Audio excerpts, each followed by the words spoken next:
não parar, não precipitar e não retroceder. Então dizer para esse cara, sabe quando nós vamos parar? Nunca. Nunca na sua porca vida. Né?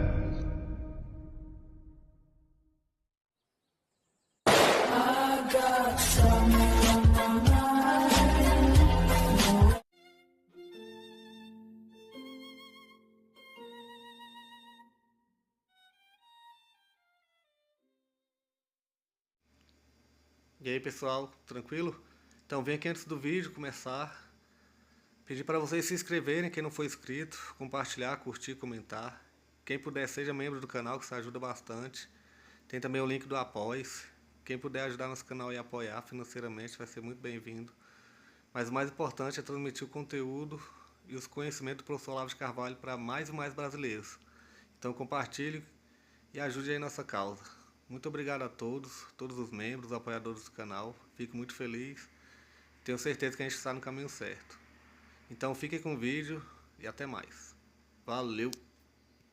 E como espécie de exercício e de prática,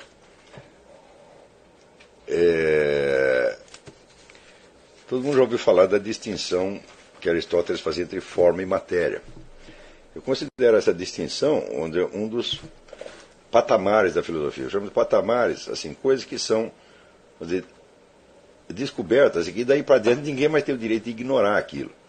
Porque se ignorar você está voltando a uma etapa mais baixa, mais grosseira do raciocínio. Você está deixando de perceber um aspecto da realidade que já foi suficientemente iluminado. O que não quer dizer que você não tenha que você tem que parar aí. Claro, outras coisas podem se descobrir na mesma direção. Que às vezes podem alterar fundamentalmente aquilo, mas o que você não pode é ignorar aquilo. Então, essa distinção que é frequentemente mal compreendida, inclusive por historiadores da filosofia, ou por um grande número de comentadores, ela é uma coisa absolutamente essencial, não só para a compreensão da história da filosofia, mas para o exercício da filosofia. E vamos dizer, até para a orientação da sua vida em geral.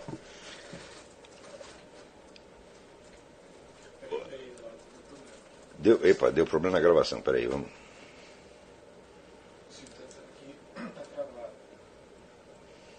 Travou em que momento? Será? Comecinho, lá no comecinho, começa pra...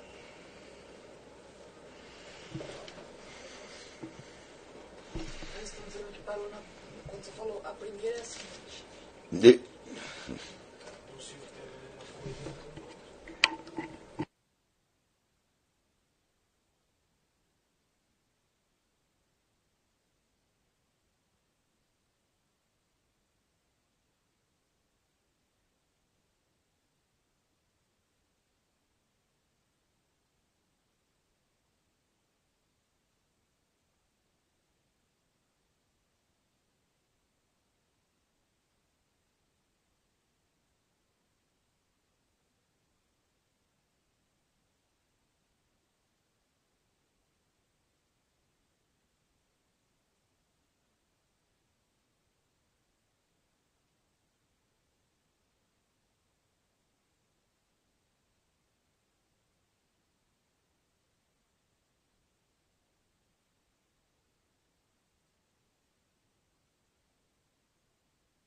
Então vamos começar de novo, porque deu algum problema aí na gravação.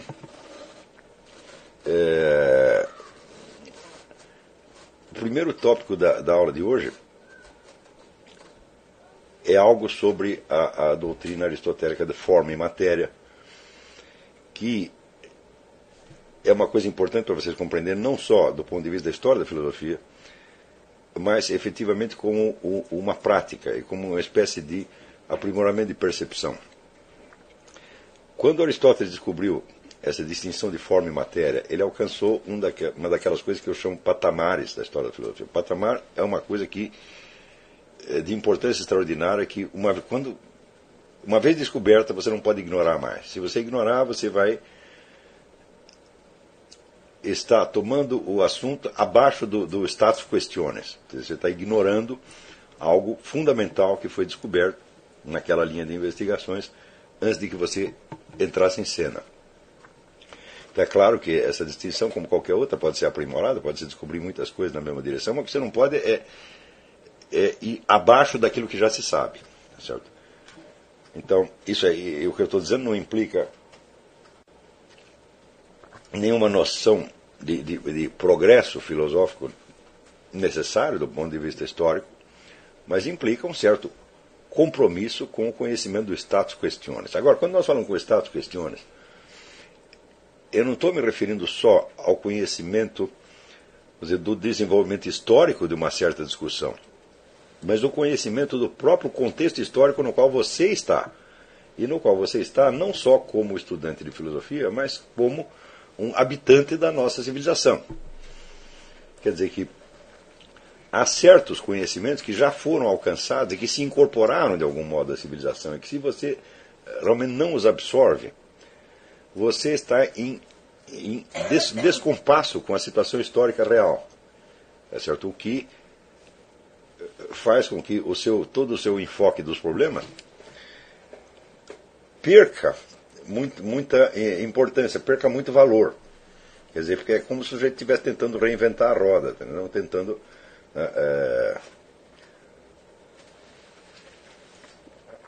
descobrir a existência de bactérias, ou descobrir a circulação do sangue de novo e publicasse aquilo como se fosse uma grande novidade. Né? É aquilo que o Mário Ferreira dos Santos chamava os colombos retardatários, os caras que descobrem a América de novo. Né? Isso é claro que não é só um erro do ponto de vista da erudição. Vamos dizer, isso se torna um descompasso existencial extremamente perigoso. Né? É muito importante que toda a sua vida intelectual e até a sua vida pessoal se desenrole dentro de uma consciência alerta do momento e da situação real na qual você vive. Quer dizer, essa situação real, ela tomada no sentido histórico mais amplo, ela tem que se incorporar à sua vida consciente. Quer dizer, você tem que saber aonde e quando você está vivendo. Não se trata do famoso negócio de ser um homem do seu tempo. Não, você não precisa ser um homem do seu tempo. Na verdade, ser um homem do seu tempo seria ser apenas o homem do dia, ou da semana, ou do mês. Tá certo? E ter o seu ponto, depois ter a sua visão do mundo circunscrita àquilo de que se fala num certo momento. Não é disso que eu estou falando. Estou falando justamente de você abranger uma certa dimensão de tempo na qual você possa se situar com uma certa clareza. Eu me lembro de uma experiência infantil que eu tive e que, para mim, marcou para sempre. Eu me lembro que eu morava ali na Baixada do Glicério, eu estava descendo a rua Conde de Sarzedas, né, inocentemente, e eu estava olhando para a rua, mas de repente eu tive uma visão de toda a topografia do local. Com todas as ruas, todas as esquinas, todos os movimentos, edifícios, etc, etc. A estrutura inteira, digamos, como se fosse um raio de 1 quilômetro. Né? Então eu percebi, peraí, eu não estou andando só na rua Conde de Sarzedas, eu estou andando em tudo isso ao mesmo tempo, é neste mapa que eu estou. Só que normalmente nós não prestamos atenção nisso, nós prestamos atenção apenas na rua na qual nós estamos andando imediatamente e acreditamos, nós estamos aqui. Assim, mas o que você quer dizer com aqui? Onde termina o aqui? Tá certo? Do mesmo modo, do ponto de vista temporal, você diz, bom, eu estou aqui, né, nesta fase, nesta etapa, nesta época, né? Mas peraí, onde começa e onde termina essa época? Né? Ela é 2 horas, 1 dia, 3 dias, 4 dias, 1 século, 10 séculos. Né? Quer dizer, o seu horizonte temporal, para fins práticos imediatos, se concentra apenas na temporalidade imediata. Mas não esqueça que essa temporalidade imediata não existe em si mesma. Essa é verdadeiramente um recorte subjetivo. Né? Eu não acredito que o tempo seja uma dimensão subjetiva, como dizia Kant, mas acredito que o recorte que nós fazemos, a imagem que nós temos do tempo, esta sim é subjetiva. E você a recorta de acordo com as suas necessidades. Agora, qual é a necessidade que o seu recorte de tempo está atendendo? Por exemplo, a necessidade de você atravessar uma rua. Para você atravessar uma rua, basta você saber o que se passou nos últimos 5 segundos. O carro que vem vindo, né? A velocidade que eles estão trafegando, vamos dizer, com que velocidade você precisa atravessar a rua para não ser atropelado. Quer dizer, esse é o seu horizonte histórico daquele momento. Agora, se você quer ter uma compreensão existencial de quem sou eu, onde é que eu estou vivendo, o que eu estou fazendo aqui, tá certo? Quer dizer, quais são as correntes históricas das quais eu estou participando, quais aquelas de que eu desejo participar, quais aquelas de que eu quero me abster e quais aquelas que eu quero me opor a elas.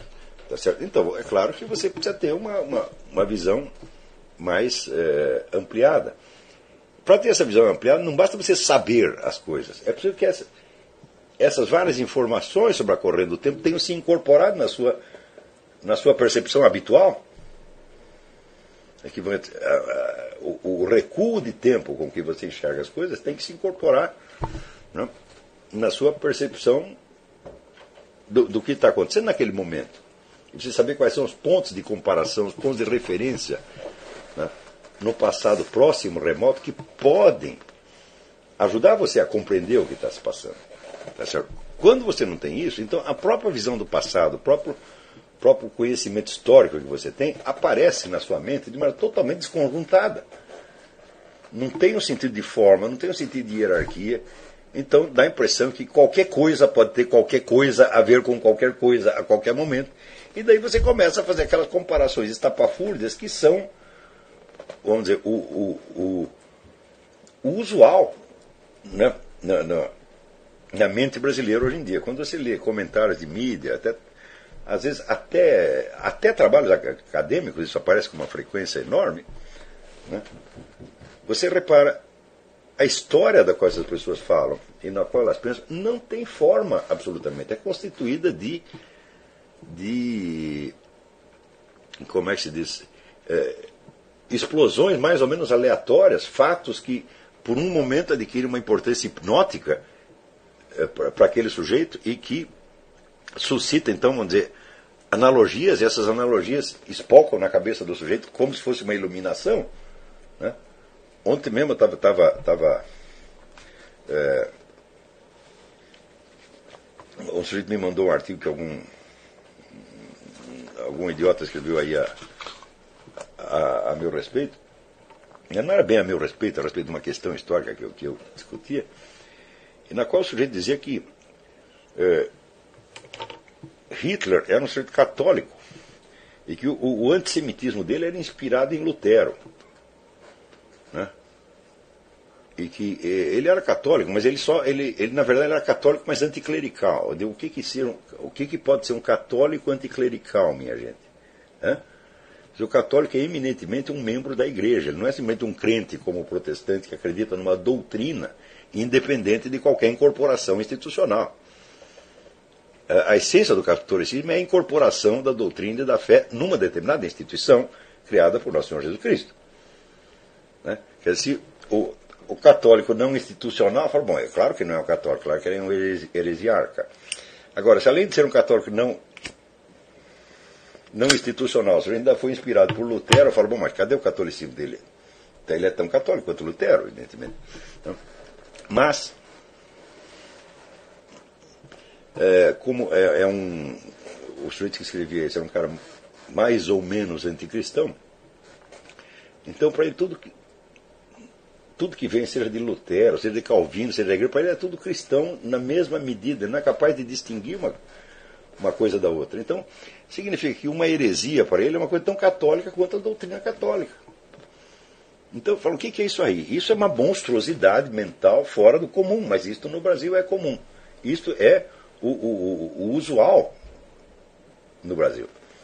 Quer dizer que isto aí é uma deficiência de educação que acaba se transformando numa deficiência de percepção e, no fim das contas, numa deficiência de personalidade, numa deformidade pessoal que o sujeito não consegue medir.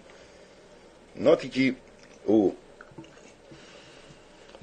errar, todos nós erramos, todos nós somos humanos, todos nós somos pecadores, todos nós somos idiotas, no fim das contas. Isso aí não resta a menor dúvida. Né?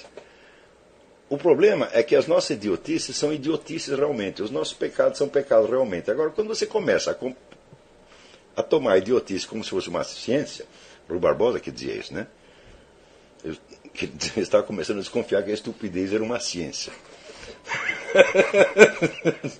Né? Tanto que as pessoas tinham tanto sucesso, idiotas tinham tanto sucesso, mas isso deve ser uma ciência. Então, na hora que você começa a consagrar a estupidez como uma ciência, o pecado como uma virtude, etc., você fala, bom, aí você chegou na situação desesperada onde você não pode voltar mais atrás. Tá certo?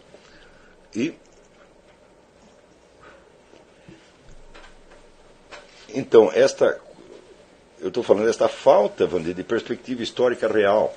Perspectiva histórica real não é você conhecer todos os fatos, você conhecer a história muito bem. Você pode conhecer a história todinha de cor e não ter perspectiva, porque você não se situa dentro do quadro. Você está olhando a história como se fosse uma coisa que se passa na tela e que você está observando de fora. Ninguém pode observar a história de fora. Isso não existe. Nós estamos sempre comprometidos com a história. A história é a nossa própria história, sempre, sempre, sempre. Quer dizer, qualquer acontecimento histórico do passado, você só pode compreender na medida que você consiga apreender quais eram as opções morais reais que se colocaram aqueles personagens e na medida em que você consiga incorporar esse drama em você, para saber, de certo modo, o que você faria se estivesse lá. Tá certo? Se você não é capaz de se colocar desse ponto de vista, você simplesmente não está compreendendo aqueles personagens como seres humanos. Você está compreendendo como se fossem figuras numa tela.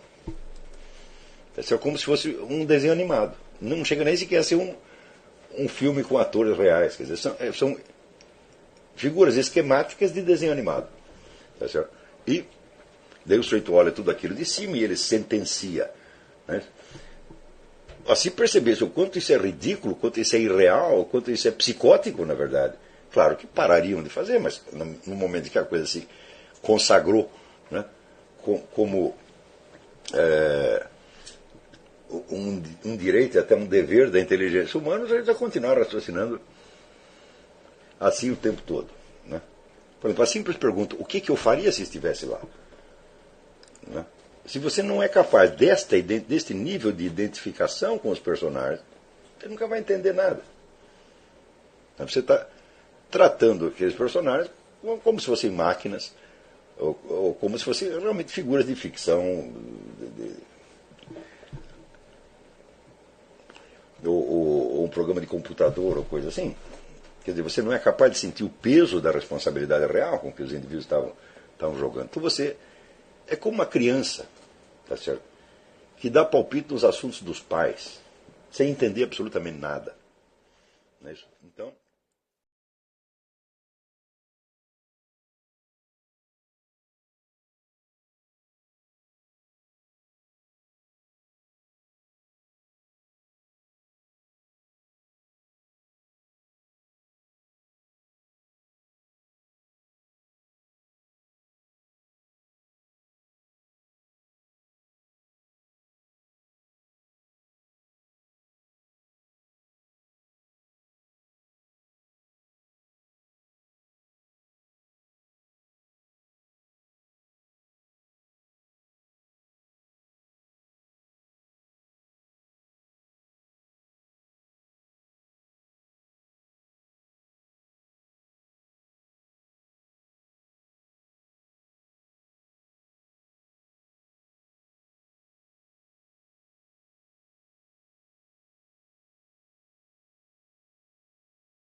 Chegamos a mais um final de uma aula, de um vídeo. Espero que tenham gostado. Quem não se inscreveu ainda, se inscreva, compartilhe, comente. Ajude o nosso canal, apoie, seja membro. E ajude o nosso canal a chegar a cada dia a mais brasileiros que precisam muito do conhecimento do professor Olavo de Carvalho. Então é isso aí, fique com Deus, até o próximo. Valeu! Então é isso aí, pessoal. Que é o nosso canal. Que são alguns livros que eu já li. A maioria foi doação, mas alguns eu adquiri, professor Olavo de Carvalho. Alguns livros se perderam aí que eu emprestei. Professor Alexandre Costa. A Bíblia Sagrada. 10 lições sobre Karl Marx. Indico a não ler esse livro, que é muito ruim mesmo. Alguns pensadores aqui que realmente, como o professor Olavo de Carvalho disse, não são pensadores. Valeu, tamo junto aí. Apoie nosso canal, seja membro.